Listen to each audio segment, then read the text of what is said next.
Stephen, the Action News investigators first exposed details of this investigation back in December. Tonight we're breaking new ground with something even the police don't have.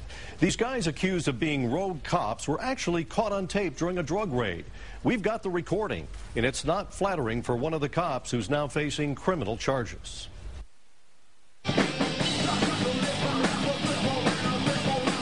You're watching a performance by a rock band called One, Others Not Equal. But this story isn't about heavy metal. It's about allegations of heavy-handed and unprofessional police tactics. The lead singer, Rudy Simpson, says he was a victim of these tactics in a drug raid at his home.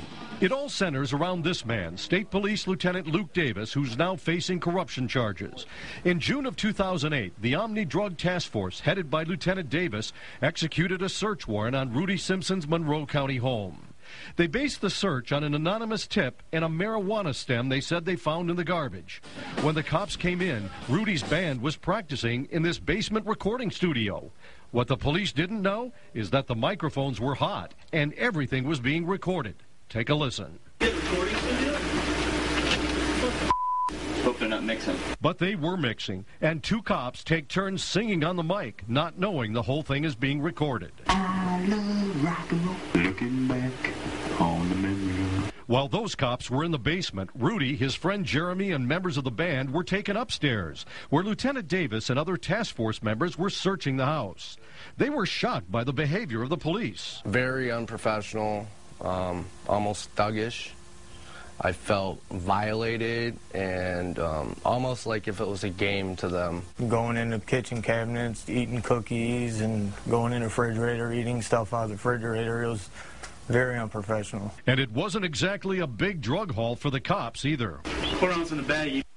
They found a quarter ounce of marijuana, 12 small seedlings in a pot they claimed were marijuana, and a half a pain pill that Rudy later produced a prescription for. These guys say the police seemed more interested in Rudy's stuff than they were in the drugs they found. Basically what I heard them talking about was what equipment, what materialistic stuff could they take out of my house. It seems like, yeah, that they were just trying to figure out what they could come out of here with. And now, hear it for yourself, caught on the band's equipment that the cops don't know was recording. Well, we kicked a bunch of booze, right? I don't know where we at. I mean, that's Luke's call, not mine. I was just trying to get you paid on. Luke comes down here and don't want to take everything. Band, he's gonna say that quarter ounce, at least a quarter ounce there. He's gonna give us a chance to freaking take all this stuff, you know, according to Luke. Hey, what do you want to take in the basement? You want to take the drums and all that or no? The police wound up taking 3 pages worth of stuff from the house, including some of Rudy's personal property, a 52-inch flat-screen TV, a DVD player, 2 computers, a camera, and a bunch of DVDs. Under the law, police are only supposed to confiscate property that was purchased with money earned from drug sales. Rudy admits he was smoking pot, but what evidence did they have that he was selling drugs? There was none. There was no sales. There was no undercover cops. There was nothing on paper. It was basically an anonymous tip, they said. The Luke Davis corruption charges raise serious questions, not only about the conduct of police officers, but also about Michigan's drug forfeiture laws. This report from a group called the Institute for Justice, Policing for Profit, rates all the states for their forfeiture laws. Michigan gets a D-.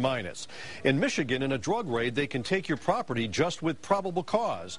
In a lot of states, the burden is a lot higher, proof beyond a reasonable doubt. What drives a lot of the forfeiture abuse in Michigan is the fact that under state law enforcement is entitled to keep 100% of all the property that they seize. In Michigan, they can even take your property without charging you with a crime.